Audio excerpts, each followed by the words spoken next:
मैं Amrita Mishra Saraswati group of colleges के इस डिजिटल प्लेटफॉर्म पे मैं आपका स्वागत करती हूँ। मैं BA first semester subject home science paper major लेकर आई हूँ।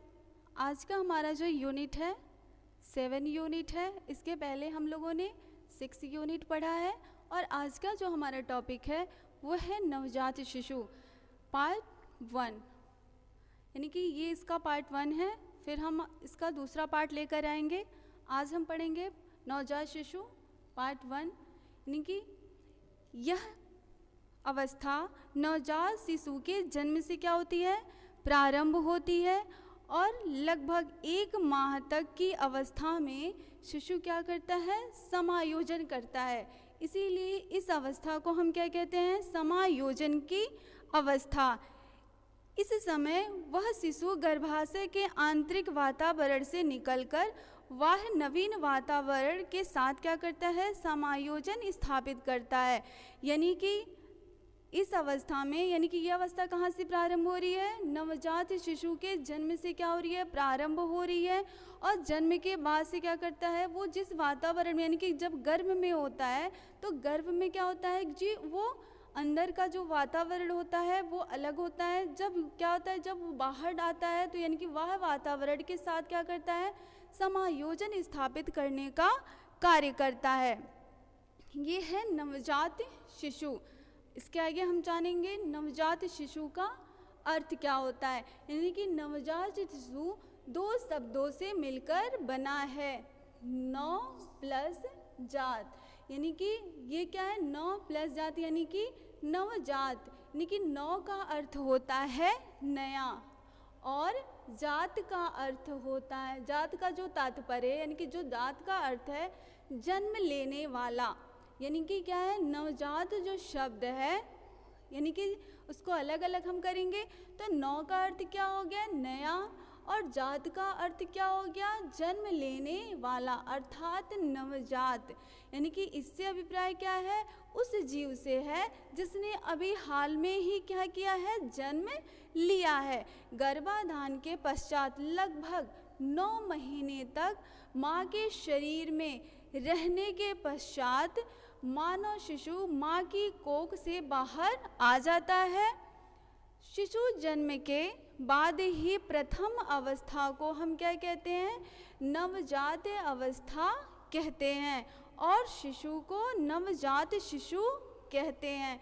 यानी कि अभी हम आपको बताएं कि जब क्या होता है कि प्रारंभ कहाँ से हुआ, कि शिशु का जहाँ जन्म हुआ यानी कि वो माँ के कोख में जब वो 9 महीने तक था, 9 महीने के बाद वो कहाँ आया, माँ के शरीर से बाहर आया। उसके पश्चात ही क्या हुआ कि वो नवजात अवस्था कहलाई। यानी कि नवजात शिशु क्या कहलाए, पहला नवजात अवस्था, दूसरा है वो नवजात अवस्था से यानी कि निकल के बाहर आया, इसलिए हम उसे क्या कहते हैं, नवजात शिशु कहते हैं।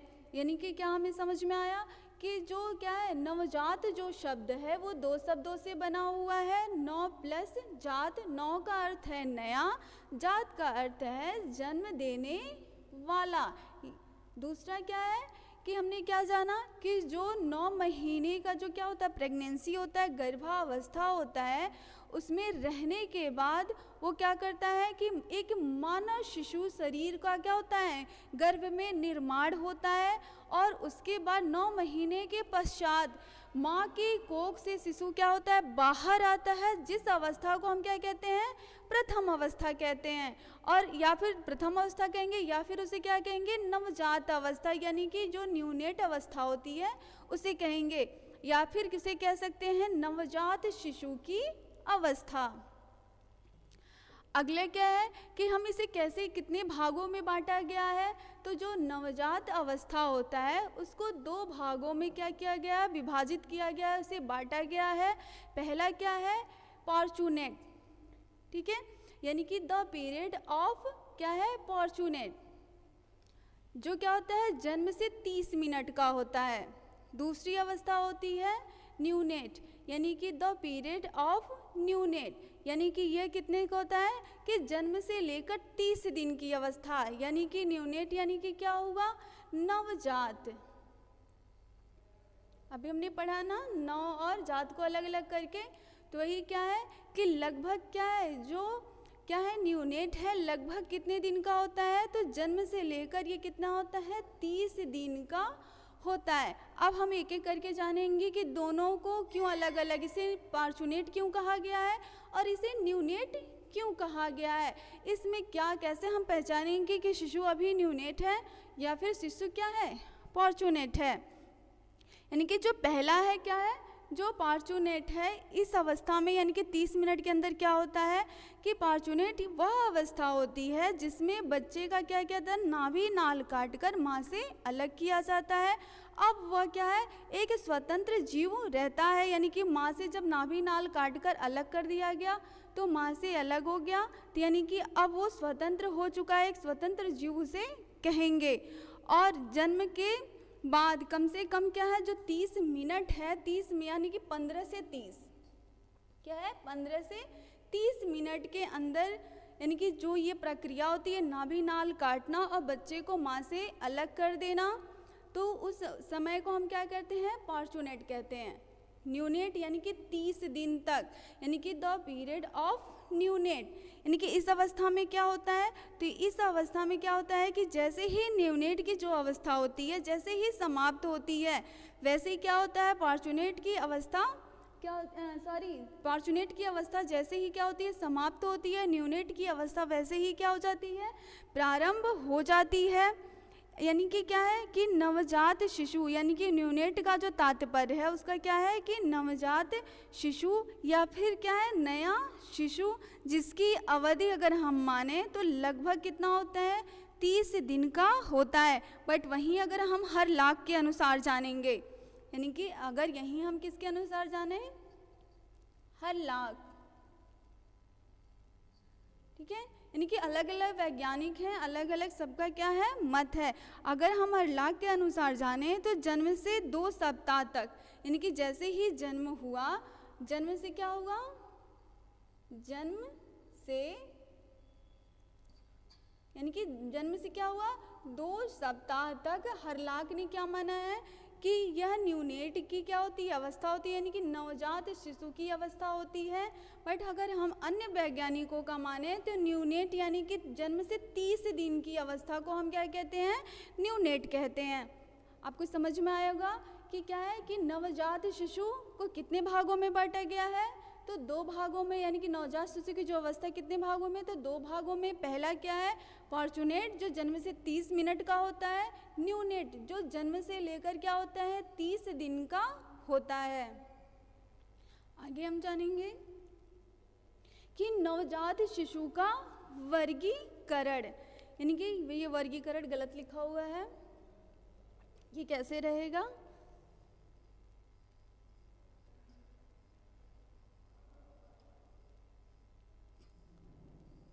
वर्गीकरण, यानी कि नवजात शिशु का वर्गीकरण, तो इसको 2 भागों में किया गया है। एक होता है सामान्य शिशु, दूसरा क्या होता है अपरिपक्व शिशु। यानी कि अगर हम इसका वर्गीकरण करें तो इसका क्या हो गया 2 हो गया। एक क्या होता है सामान्य शिशु, दूसरा क्या होता है अपरिपक्व शिशु। सामान्य शिशु यानी कि जो क्या होता है जो सामान्य, हम इसके पहले पढ़े हैं प्रसव की प्रक्रिया, यानी कि इसमें क्या होता है यानी कि जो शिशु गर्भाधान के समय से 40 सप्ताह बाद अर्थात 280 दिन या लगभग 10 चंद्रमास बाद जन्म लेते हैं, वे क्या कहलाते हैं सामान्य शिशु कहलाते हैं। यानी कि प्रथम प्रसव के समय यह जो समय है उसमें से क्या हो सकता है 8 से 10 दिन, क्या है 8 से 10 दिन अधिक, या फिर क्या हो सकता है कम भी हो सकता है, या फिर इससे क्या होता है कि इसमें जो अंतर है वो हो सकता है, यह होना क्या है स्वाभाविक है। और जो शिशु का क्या होता है जो वजन होता है वो लगभग कितना होता है तो 6 से 8 पाउंड का होता है। और जो शिशु की जो लंबाई होती है वो लंबाई क्या होती है 18 इंच से 20 इंच होती है।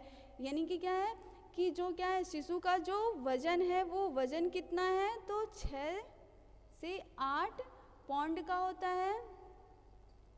और जो शिशु की क्या होती है जो शिशु की क्या है लंबाई है वो कितनी है, 18 इंच से 20 इंच तक होती है। यानी कि ये सामान्य शिशु का है कि यह सामान्य शिशु लगभग क्या कह रहा है कि 280 दिन में इसमें क्या हो सकता है, कमी या फिर अधिकता हो सकता है इसमें। तो यानी कि क्या पूरे तरीके से 9 महीना यानी कि 40 सप्ताह बाद क्या होता है, शिशु का जन्म होता है। शिशु का क्या होता है, जो वेट है और जो उसका क्या है, जो लंबाई है, वो सब कुछ क्या होता है मानक के अनुसार यानी कि सामान्य होता है। तो इसीलिए हम इसे क्या कहते हैं, सामान्य शिशु कहते हैं। अपरिपक्व शिशु यानी कि क्या होना कि शिशु का समय से पहले ही क्या हो जाना, जन्म हो जाना। यानी कि 28 सप्ताह बाद ही क्या होता है, शिशु जन्म ले लेता है। उस शिशु को हम क्या कहते हैं, अपरिपक्व शिशु। इस शिशु की जो शारीरिक रचना होती है वो पूरे तरीके से क्या होती है, पूर्ण नहीं होती है। भार, लंबाई वो भी क्या होता है, सामान्य नहीं होता है। यानी कि सामान्य शिशु की तरह नहीं होता है, यह सामान्य शिशु से क्या होता है, कम होता है। और वो जो शिशु होता है वो शारीरिक रूप से क्या होता है, अत्यंत कमजोर होता है। यानी कि जब समय से पूर्व क्या हो गया, अगर शिशु का जन्म हो गया तो वो क्या होगा, वो पूरे तरीके से उसका शारीरिक विकास नहीं हुआ। वो पूरे तरीके से क्या हुआ, जितनी उसे लंबाई होनी चाहिए, जितना उसका वेट होना चाहिए उतना नहीं हुआ, उससे कम रह गया। और वो क्या हुआ कि समय से पूर्व शिशु का जन्म हुआ, इसीलिए उस शिशु को हम क्या कहते हैं, अपरिपक्व शिशु कहते हैं। सामान्य शिशु में यानी कि पूरी 9 महीने के बाद क्या हुआ, शिशु का जन्म हुआ। लगभग कितना, 40 सप्ताह बाद शिशु का जन्म हुआ, जिसमें क्या था, जो उसका वेट है वो वेट कितना है कि 6 से 8 पाउंड है। जो उसकी लंबाई है शिशु के जन्म के समय वो 18 से 20 इंच है। यानी कि वो क्या है कि सामान्य शिशु है। अपरिपक्व शिशु यानी कि क्या है कि वो शारीरिक रूप से कमज़ोर है, जो उसका वेट है, जो उसकी लंबाई है वो सामान्य शिशु के सामान्य नहीं है, उसने समय से पूर्व जन्म लिया है, जिसे हम क्या कह रहे हैं, अपरिपक्व शिशु। अगले क्या है कि नवजात शिशु की तत्कालीन देखभाल। यानी कि जैसे ही शिशु का जन्म हुआ तो हम उसकी देखभाल क्या करते हैं, किस तरीके से हम जानते हैं कि क्या है, जो शिशु जन्म लिया है कि उसके शिशु जन्म के बाद शिशु स्वस्थ है या नहीं है, इसका हम क्या करते हैं, सर्वप्रथम उसका हम परीक्षण करते हैं कि क्या है, शिशु पर क्या शारीरिक रूप से क्या है, परिपक्व है या नहीं है। अब इसमें सबसे पहला है क्या है कि जीवित मृत्यु परीक्षण। यानी कि शिशु जीवित है या नहीं है उसका हम क्या करते हैं, परीक्षण करते हैं। यानी कि पहला क्या है, जीवित मृत्यु परीक्षण। यानी कि नवजात शिशु का जो प्रथम रुदन होता है, रुदन क्या होता है कि शिशु के जन्म का सूचक माना जाता है। यानी कि शिशु जन्म लिया और रोया तो ये उसका क्या है, सूचक है कि शिशु क्या है, जीवित है। यानी कि जो प्रत्येक शिशु यानी कि जब भी शिशु का जन्म हुआ तो जन्म उपरांत तुरंत क्या करता है, शिशु रोने की क्रिया करता है। रोने से जो शिशु के यानी ये जब शिशु रोता है तो उसके फेफड़े या फिर श्वसन क्रिया का क्या होता है, प्रारंभ होना माना जाता है। यदि शिशु यानी कि प्राकृतिक रूप से नहीं रोया तो उसके नाक वो क्या करते हैं, उसके मुख में भरे हुए श्लेष्मे को क्या कर देते हैं, साफ कर देते हैं। और साफ करने के बाद मुख पर क्या करते हैं, ठंडे पानी का छिड़काव करते हैं, यानी कि छिड़काव करते हैं, जिससे क्या होता है, शिशु का रोना प्रारंभ हो जाता है। यदि ऐसा नहीं हुआ, अगर इतनी यानी कि श्लेष्मा निकलने के बाद से उसका आँख, कान, नाक साफ करने के बाद भी यदि पानी का छिड़काव करने के बाद भी यदि क्या होता है, शिशु रोता नहीं है, तो अब हम वहाँ पर क्या करते हैं कि शिशु का ऑक्सीजन का क्या करते हैं, परीक्षण करते हैं। अगर यदि क्या होता है, शिशु श्वसन क्रिया करने लगता है, यानी कि कोशों को ऑक्सीजन क्या कर स्वतंत्र रूप से अगर निकलने लगता है, तब यानी कि शिशु क्या है, जीवित है। यदि ऐसी क्रिया नहीं होती है तब हम शिशु को क्या करते हैं, मृत्यु घोषित करते हैं। यानी कि ये क्या है, शिशु जन्म के तुरंत बाद शिशु का रोना यानी कि क्या होता है, उसका जीवित होने का क्या होता है, सूचक होता है। यदि नहीं रोया तो यानी कि क्या हम अलग अलग तरीके का उसके ऊपर क्या करते हैं, परीक्षण करते हैं। अगर यदि उन परीक्षणों के बाद भी शिशु नहीं रोया तब हम क्या करते हैं कि तब मानते हैं कि शिशु क्या है, जीवित नहीं है। अब हमारा दूसरा क्या है, नाल छेदन, यानी कि नाभि नाल को क्या करना, काटना। यानी कि इसमें क्या करते हैं, दूसरा ये करते हैं, अभी हमने पढ़ा है कि जब शिशु का जन्म हुआ, जन्म के बाद से क्या होता है कि नाभि नाल काटकर माँ से शिशु को अलग कर दिया जाता है। यानी कि शिशु क्या करता है, पूर्ण रूप से क्या हो जाता है, स्वतंत्र हो जाता है। यानी कि इस क्रिया में क्या होता है, जो नाभि नाल होता है लगभग क्या होता है, वो 18 इंच से 24 इंच एक लंबी रस्सी के समान होता है। कितना होता है, 18 से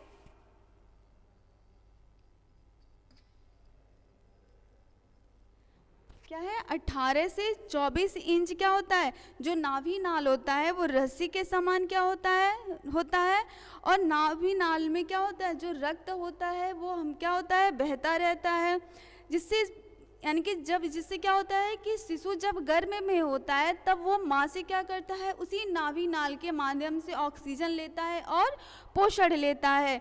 नाल छेदन के लिए क्या होता है, नाल छेदन के लिए गर्भनाल को शिशु की नाभि से लगभग 2 इंच, कितना, लगभग 2 इंच, 2 इंच दूरी पर क्या किया जाता है, धागा बांधकर और उसको क्या कर दिया, नाभि नाल को काटकर क्या कर दिया जाता है, शिशु को माता से स्वतंत्र यानी कि नाभि नाल से अलग करके स्वतंत्र कर दिया जाता है। इसके लिए क्या किया जाता है, साफ विसंक्रमित यानी कि तेज धार वाली कैंची से क्या करते हैं, नाभि नाल को काटकर अलग किया जाता है और एंटीसेप्टिक लोशन से क्या कर दिया जाता है, उसको साफ कर दिया जाता है। और एंटीसेप्टिक लोशन यानी कि पाउडर या फिर लोशन लगाकर क्या किया जाता है कि नाभि नाल को रखा जाता है। और लगभग क्या होता है, जो नाभि नाल होता है वो सूखकर क्या होता है, 8 से 10 दिन बाद ही क्या होता है, सूखकर यानी कि ड्राई होकर क्या हो जाता है, शिशु से अलग हो जाता है। जो क्या होता है, 2 इंच जो बचा हुआ है यानी कि जो हमने क्या किया, धागे से बांधा है, अगर ये ऐसा कार्य करेंगे तो यानी कि अगर उस पर हम क्या किए, एंटीसेप्टिक पाउडर या फिर लोशन लगाए तो टेटनस से हम क्या कर सकते हैं, रोकथाम कर सकते हैं।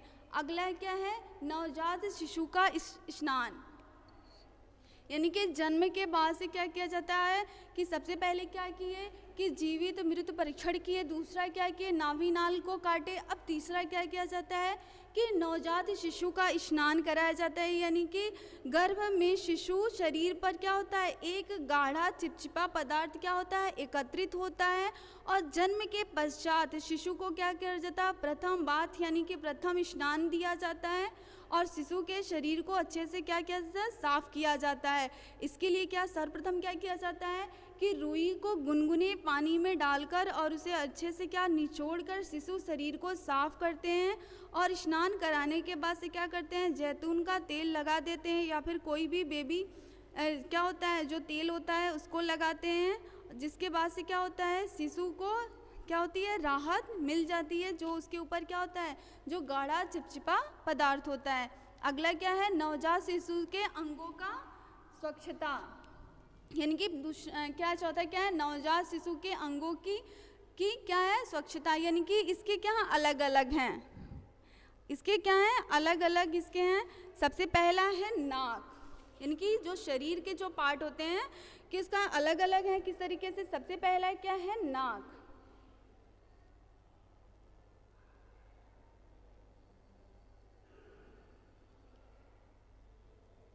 सबसे पहले है नाक, दूसरा है आँख,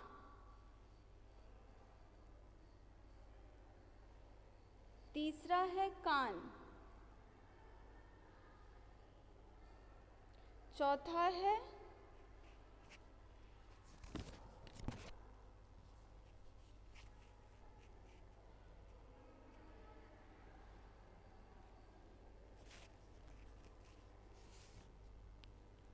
अब सबसे पहले क्या है, नाक, यानी कि श्वसन क्रिया जीवन का एक क्या होता है, महत्वपूर्ण अंग होता है।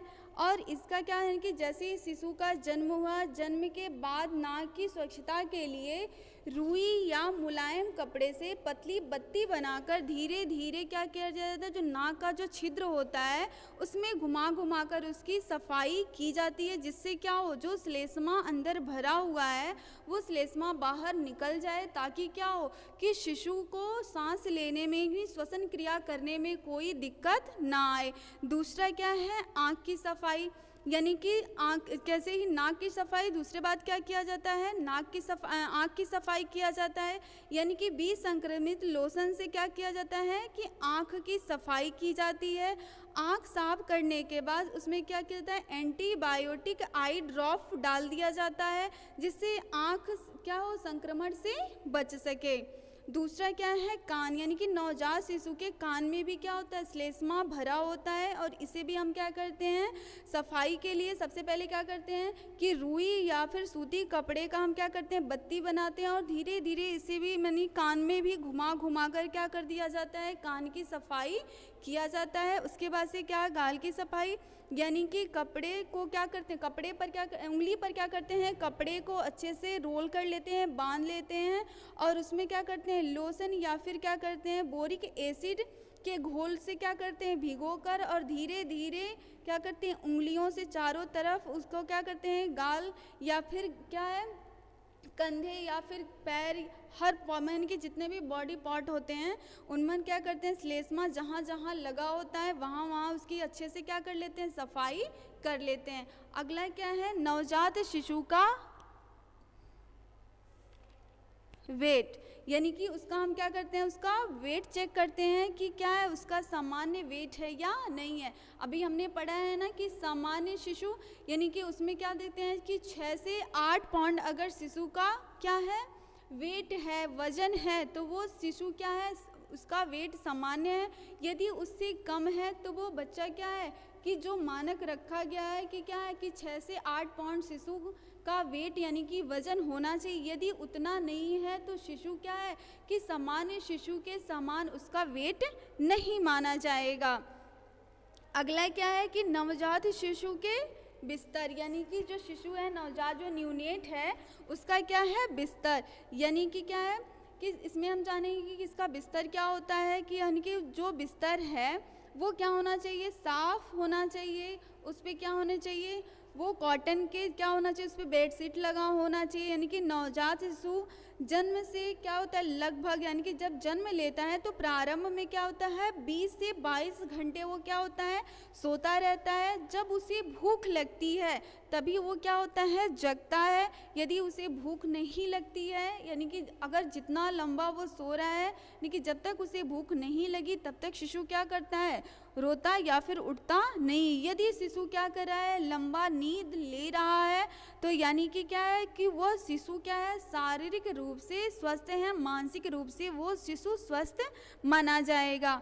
यानी कि अब इसके बिस्तर की बात करें तो यानी कि क्या है कि आपने क्या है कि बेबी किट के बारे में सुना होगा, यानी कि बेबी के बिस्तर या फिर बेबी का लोशन, बेबी का बाथ टब या फिर इन चीज़ों के बारे में। तो ये क्या होता है कि ये सब बिस्तर में भी आते हैं कि शिशु सबसे पहले क्या उसके लिए रज़ाई, गद्दे, तकिए, ये सब क्या हैं कि जो भी है ये सब क्या होने चाहिए, कॉटन के ही होने चाहिए, जिससे क्या हो सके शिशु आराम से नींद ले सके।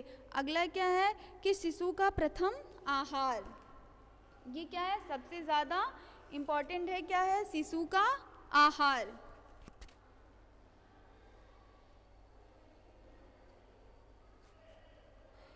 यानी कि जो शिशु का आहार होता है वो प्राकृतिक रूप, यानी कि वो प्राकृतिक रूप से क्या होता है कि माता को प्राप्त होता है। यानी कि प्रत्येक नवजात शिशु के लिए प्रथम आहार के रूप में माँ का दूध ही क्या होता है दिया जाता है। यह आहार क्या होता है प्राकृतिक और शिशु की शारीरिक मांग के क्या होता है अनुसार होता है। माँ के दूध में प्रारंभिक अवस्था में, यानी कि जब माँ का जो पहला दूध निकलता है वह पीले रंग का होता है, जो प्रोटीन युक्त होता है, जिसे हम क्या कहते हैं कोलेस्ट्रम कहते हैं। यानी कि जो माँ का जो पहला दूध होता है उसे हम क्या कहते हैं कोलेस्ट्रम कहते हैं। और जो शिशु जो यानी कि जो शिशु पीकर क्या कर सकता है, आसानी से पचा सकता है, और जिससे क्या होता है, शिशु का पेट भी साफ रहता है।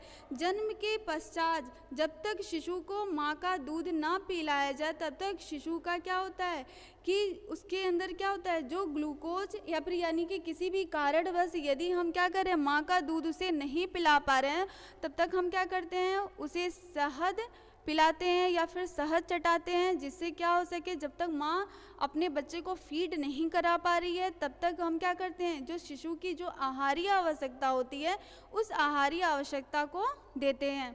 अब क्या है, हमने क्या जाना कि नवजात शिशु का क्या है, तत्कालीन देखभाल, यानी कि जैसे शिशु का जन्म हुआ, जन्म के बाद सबसे पहले हम क्या करते हैं, जीवित मृत्यु परीक्षण करते हैं। दूसरा क्या करते हैं, नाल छेदन, यानी कि नाल नाभि नाल को क्या करते हैं, काटकर, और शिशु को क्या करते हैं, स्वतंत्र जीव के रूप में करते हैं। तीसरा है नवजात शिशु का स्नान, यानी कि उसे क्या करते हैं, प्रथम स्नान देते हैं, यानी कि जो श्लेष्मा लगा हुआ होता है उस श्लेष्मा को क्या करते हैं, साफ करते हैं, और गुनगुने पानी से शिशु को क्या करते हैं, नहलाते हैं। अगला हमारे क्या है, नवजात शिशु के अंगों का स्वच्छता, जिसमें हमने क्या पढ़ा, नाक, कान, आँख, गाल, इन सब में यानी कि जो बॉडी पार्ट होते हैं शिशु के, उसका हम क्या करते हैं, सफाई करते हैं। अगला है हमारे क्या है, शिशु का वेट, यानी कि हम उसका एक शिशु का सामान्य वेट होना चाहिए, जिसमें कितना होना चाहिए, कम से कम 6 से 8 पाउंड होना चाहिए। अगला क्या है, शिशु का बिस्तर, यानी कि इसमें हमने जाना कि जो भी शिशु के बिस्तर है, रजाई, गद्दे, तकिया, वो क्या होना चाहिए, कॉटन का होना चाहिए। अगला है हमारे क्या है, नवजात शिशु का प्रथम आहार, यानी कि नवजात शिशु का प्रथम माँ का दूध होता है, जो क्या होता है, पीले गाढ़े रंग का होता है, जो प्रोटीन युक्त होता है, जिसे हम क्या कहते हैं, कोलेस्ट्रम कहते हैं, और यह शिशु इसे पीकर क्या कर सकता है, आसानी से डाइजेस्ट कर सकता है, जिससे उसका पेट भी क्या होता है, साफ रहता है। आई होप आपको समझ में आया होगा। नवजात शिशु ये इसका पार्ट 1 था। इसके बाद से हम इसका पढ़ेंगे, इसका पार्ट 2 पढ़ेंगे। Thank you.